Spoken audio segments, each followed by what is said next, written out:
Hey there, super friends. It's Joey with Last Point Gaming. Today is Monday, September 16th, 2019. Fair warning, the end of this is probably going to cut off somewhat suddenly. I get real shitty reception at my desk at work. So, I, just saw husband's text that he was stuck at work late, which really rarely happens.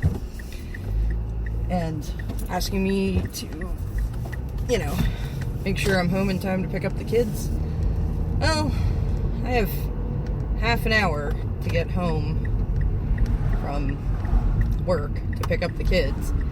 And my drive takes about 25 minutes. So, pretty much when I get there, I'm going to try to wrap up real quick. There's going to be no lingering thoughts. But anyway, let's just jump into it. I love Philip DeFranco. Reference him every chance I get.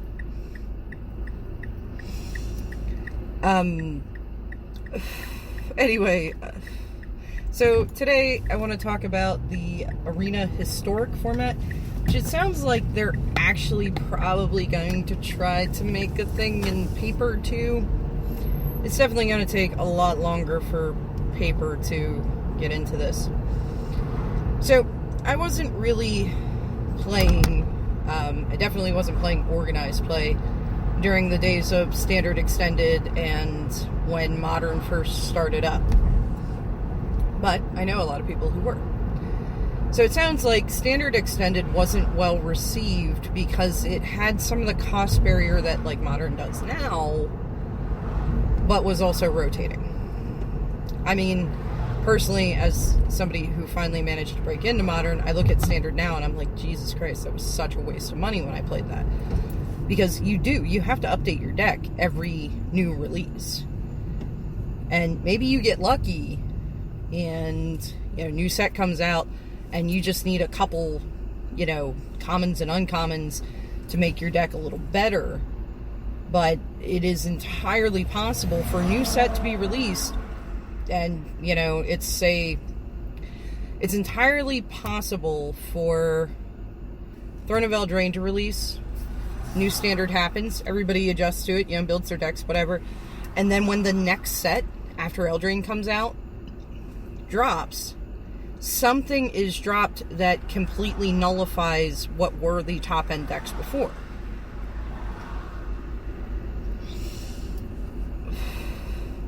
The difference being, though, as long as the cards aren't really sought after for Modern play, which really jacks up the price, or Commander play, which also really jacks up the price.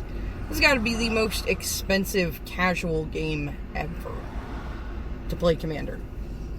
And, bear in mind, when I say casual, I'm not, ripping on people God, can't play with the big dogs, y'all sit around your kitchen table. But Commander, by and large, there aren't Commander GPs. I think you're allowed to run Commander F&Ms now, but I don't imagine very many stores do, because that's a bitch to judge. But, in any case, there's not a lot of high-end Commander competition, yet somehow that format really drives card prices. It's kind of baffling to me. But I know when we were talking, because Epidemic, the Magic he loves is the Magic of, his mid to late teenage years. Not this new shit. So we had said about, playing old school but proxying cards, because, I'm not, shelling out the money for these old cards, especially, shitty ones. That are still expensive, though, because they're incredibly rare, because print runs on Alpha and Beta and Revised weren't huge. I think Unlimited was a pretty big print run, because that's when they were like, holy shit, people like this game. I think. I don't know. My history's not so great there. And he was kind of like, I don't like the proxying thing. It's like, oh, here's my spell book. Oh, what's this? You have a photocopy of somebody else's spell book taped inside of it. That's classy. So I don't know. I guess I've seen it in action. The whole I want to play at the kitchen table, but God, no proxies. In any case, so if cards aren't in high demand for these other formats, they stay relatively cheap. You know, except for goddamn buy box promos, you know, that they were like, oh yeah, we're gonna have a buy box promo that's not in the fucking set.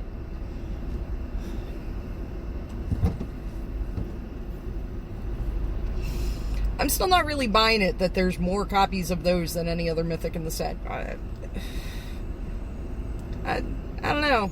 I don't feel secure in that one.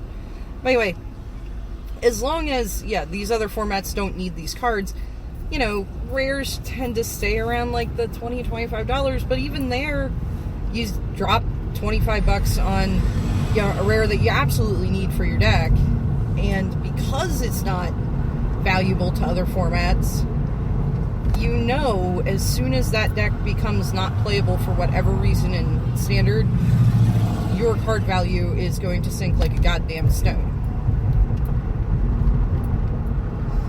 So when you're shelling out for the singles, it gets hard. And, like, I think that's why we haven't been able to fire Standard F&M in, like, I think it's been like a month.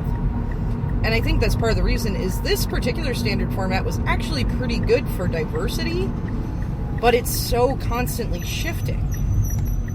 It's like, oh, Hero Precinct 1's on top. Oh, okay, everybody knows how to kill Hero Precinct 1 now. Okay, cool, Vampires are on top.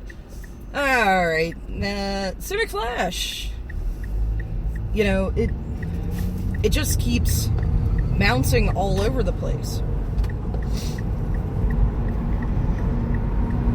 So, and we're right on the edge of a rotation, so nobody wants to buy in because these cards are about to be worthless, anything that's about to rotate. And again, you know, we still haven't seen the impact of Eldraine yet because it's not out yet. So in any case, where was I? What was I talking about? Historic. Oh yes, Historic. So, Standard Extended had the problem of, so I have to pay more for these cards from like the early sets in the extended format currently because they're out of print and they've been out of print for a while. So, you know, supply demand ratio. And then it's gonna rotate? Ugh. And I mean, like, when husband and I are looking at buying up cards for a deck in Modern, you know, there's kind of a cap on what we're willing to spend on cards that are only good in that deck. Like, Boo really wanted to play Is It Phoenix? And I really wanted to let her, except I was like, I'm not spending $30 a piece on Phoenixes. Phoenix? I don't know. Why? Because that's the only deck that uses that card. And either it's going to topple from the top of the format naturally, or it's going to get a ban. Like, that's just how these things go. So right now it's the big old hotness, and everybody wants them, so, you know, high demand. It's probably still a pretty good supply, but, you know, jacks the price up on them. But, like, Cavern of Souls. I didn't mind spending what I spent on Cavern of Souls because it will always retain value unless it gets banned. There are, you know, just a bunch of uses for it. I mean, was it Eldrazi Tron was running, like, a one-of to make sure they could stick their Eldrazi. There's another deck that, like, ran a one-of and like would name a creature type that was only on one creature. I don't remember. Maybe Amulet Titan ran for so your prime time couldn't be countered. I don't remember. But in any case, Cavern of Souls is always going to be a good card. It's a very unique effect in that, like, yeah, we got Ziggurat and we got Unclaimed Territory, but it's the only version that makes things not able to be countered, which is a pretty big fucking deal. The Horizon Canopies, they would always hold value. I mean, they're still holding value pretty good. Aether Vials, Noble Hierarchs. These are all cards that will always hold value, but would I have been willing to spend even $5 a piece on Thalia's Lieutenants if I didn't have them? No. Because if something happens to that deck, they're going to tank. Fetch lands always will have value. Of course, I would not have bought into Scalding Tarns at, their apex. Because, Officer, they were pretty insanely expensive. I think it's 65 zone. Guess we're going to find out.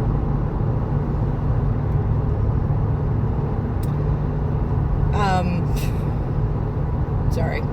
So, yeah, that was the real problem with Extended, is nobody wants to sink money into cards that are, going to become rotatos. I love that term. Rotatos is so fun to say.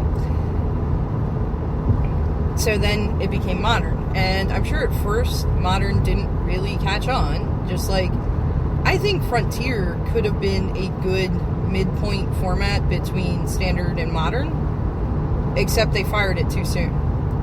And it felt like old Standard Extended. It was like, oh, you mean I get to, deal with Siege Rhinos and we just got rid of them? Pass. I'm so fucking tired of Siege Rhino. Oh, yeah, Reflector Mage again. Ooh, pass. It just, the format wasn't deep enough to seem like something neat and new. It was like, great, yeah, I can play against, the 4-color Insanity again. Or was it 5-color? I think it was 5-color by the time that deck was all said and done. Because, fetches and shocks. Though I think when they fired off Frontier originally, there weren't shocks. Just fetches in, the battle lands. Of course, that was Standard. Yeah. We didn't have shocks at the time. We had the fetches in the battle lands, tango lands, whatever the hell you call them.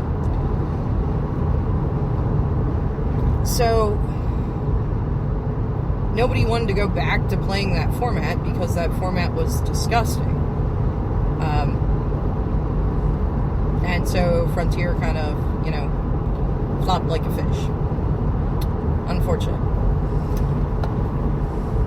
So, Historic is coming along, though, because we're about to run into an issue in Arena where, what do you do with all the cards from your collection from these now dead sets? So there's one of 3 ways to go. Either WotC goes, haha, nothing, you just lost half your collection, or at least, it'll still be there, you just can't use it, which would completely disenfranchise players. Or they give us a way to turn crap we don't want into crap we do want, like the 8 extra copies of Luminous Bonds I have. I don't even want the first 4, honestly. I take them in draft because really anything that can pin down a creature in draft is good. But I don't want them for Constructed. They're bad. If that's your best option in Constructed, something has gone wrong. But, okay, fine. I'll take 4, but I have 12. I literally have 12 copies of Luminous Bonds because it's been in 3 sets in Standard. And they just sit there. I only ever need 4. And, again, don't even actually need those. And I like that, they cap off like, okay, you got your play set for this set, so now they just kind of turn into wild cards. That's pretty cool. But, again, when they're in different sets, it's like, oh, cool, I get to collect this again. But fine, I've accepted it, it's just how it is. It would be nice for there to be a system that I could turn 3 Luminous Bonds into a common wildcard. I think Luminous Bonds is common, pretty sure it's common. Or maybe 4 into 1 common wildcard, 3 into an uncommon, and 2 copies into a rare or mythic rare. That'd be cool. But there is no system like that. And the third option is to make those rotatos not absolutely useless by, say, putting in a new format that allows you to continue to play them, which is a fine solution. Again, it's not going to be the best when it first fires up, because, it's just going to be slightly bigger Standard. But I think in a year or two, it'll be a neat format that will kind of rival Modern for attention. if they get it in paper. Because suddenly you have a new generation that's been playing since these cards were in standard and has them, and it's awesome and it's exciting. Also, they're less far out of print than a lot of the modern staples, and were printed at a much higher quantity than like the originals in the modern sets. So, it's a good time. It's more affordable, more accessible, in non-rotating format. You can sit and play vampires till your heart's content. Cool.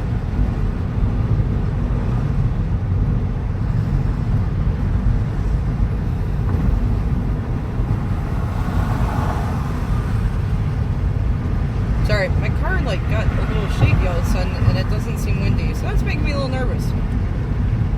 Anyway, focus. So I think the historic format's going to be a good thing. It's going to be fun eventually. Probably not so much at first. It's going to have its own ban list, I'm sure. Hopefully Nexus of Fate stays banned in best of one. Because, fuck everything about that car.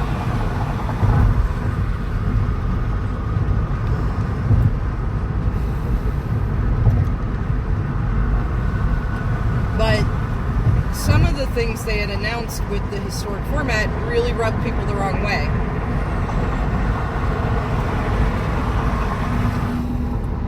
The biggest of all being, you were going to have to pay 2 wild cards to cash in for any given card that was now historic. I did bunny ear quotes. I keep forgetting y'all can't see me. And people got up in arms about this. And look, WotC's a company out to make money, and we all get that, but they're already making a shit ton of money on Arena. And it's good, because they need to. If it's barely profitable, they're not going to keep doing it. They're going to cut their break even on it and, try a different avenue. They need to make money off it to make it worth it. And Arena does have an operation cost. People think, it's all online, there's no physical product, it's pretty much free. But you still need server space, you still need developers, and you need bandwidth, which is probably one of the more expensive parts of that quotient. So, Arena needs to be profitable, and that's fine.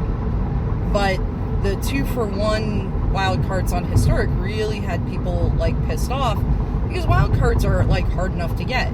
Basically, just gotta keep opening packs, and you can't even get rare and mythic wild cards from draft anymore. When you've I take this rare every time it shows up in draft.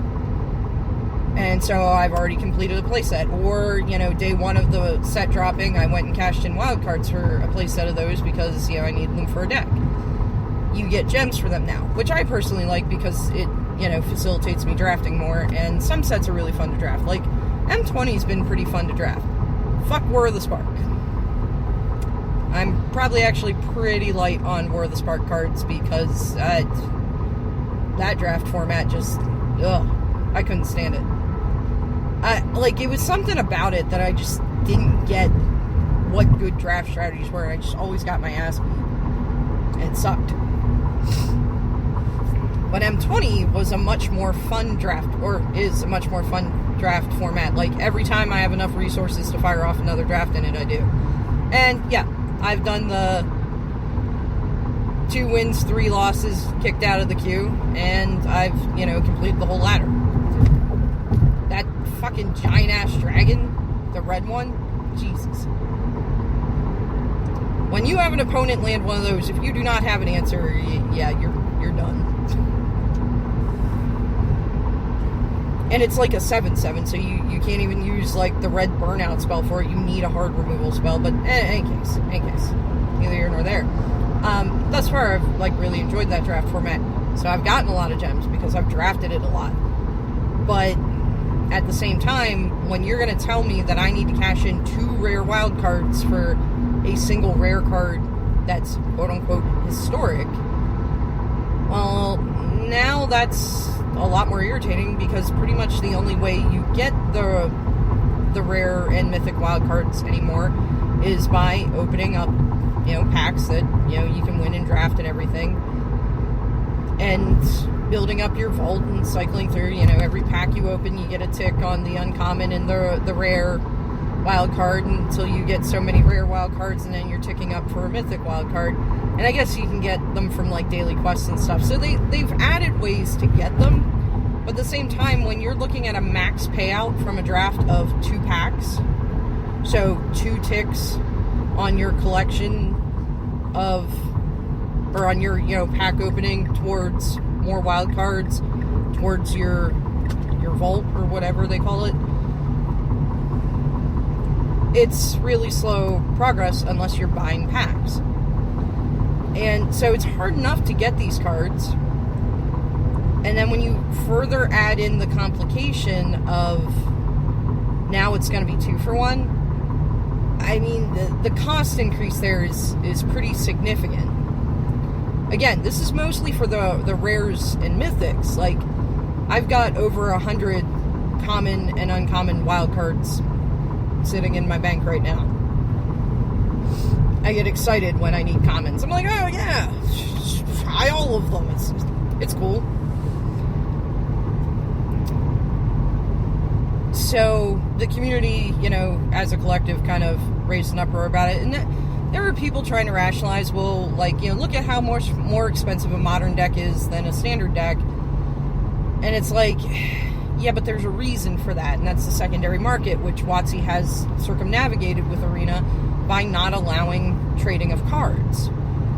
Again, we can't turn crap we don't want into crap we do want.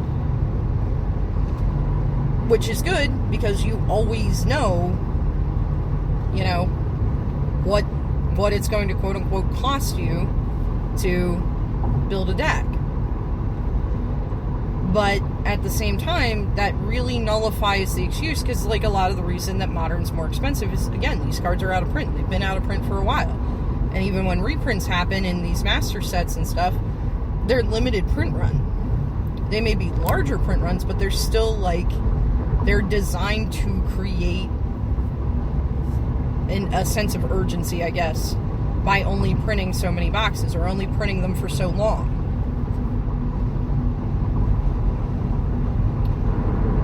So that's why a modern deck is more expensive than a standard deck in general.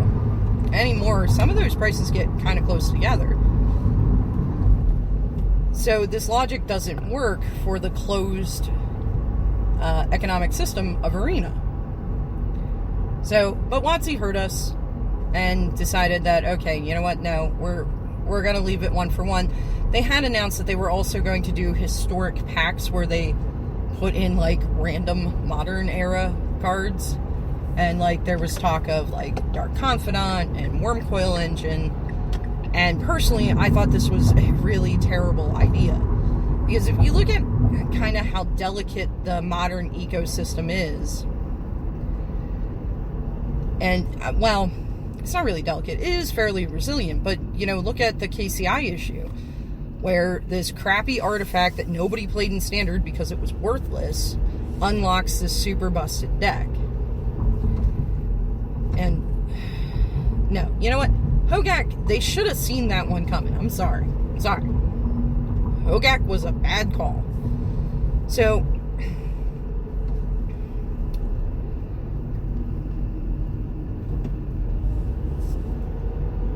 focus. Oh god, sorry. Just poof, all the thoughts gone. So I think adding cards that are quite overpowered as compared to the current card levels, like Wormcoil Engine, yeah, alright, it's 6 mana, it takes a lot to get it down there, but it's 3 creatures in 1, Death Touch and Lifelink. I mean, it's pretty crazy. Dark Confidant was regarded as one of the be-all, end-all cards in Modern for a while. Like, Jun's finally moving away from playing play sets of him. But, it's always been considered this incredibly high-value card because it's, got this great effect. He's only 2 mana. I mean, he is kind of soft and squishy because I think he's a 2-1 or a 2-2. But you can get some card acceleration in early. So releasing cards like these into the current ecosystem, I mean, then it becomes pretty apparent that you want people to play their wallet. Especially when they were talking about, to get these historic packs, you had to buy like 50 pack bundles. You couldn't buy them pack by pack. So, you know, they're creating a real want, or a real situation to encourage people to spend obscene amounts of money. And, you know, they're trying to find their max profit point, and I can't blame them for it. You know, if they're going to hemorrhage 10% of their players, but the percentage that sticks around is going to more than make up the lost revenue from that 10% they lose, they still make out. And that's how businesses run. You know, we've talked about this before, you know. Do you go for tiny profits on many customers, or fewer customers but bigger profits? And you got to find the sweet spot where you maximize your profit intake. But at the same time, when you put too much financial pressure, it's like, yeah. So our average user is spending like $10 a month on Arena now, and we want to jack that up to $100, especially if you do too much too soon. You're going to end up with a rebellion. Like, people are just going to be like, oh, this isn't worth it anymore. But if you slowly increment, like, okay, our average user spends 10, and now we're going to shift things slightly so that they're spending 13, and then 15, and work it up, it ends up much better. But anyway, I'm here at daycare, so I really got to go. As always, if you made it this far with me, thank you very much for listening, and hopefully I'll talk to y'all tomorrow.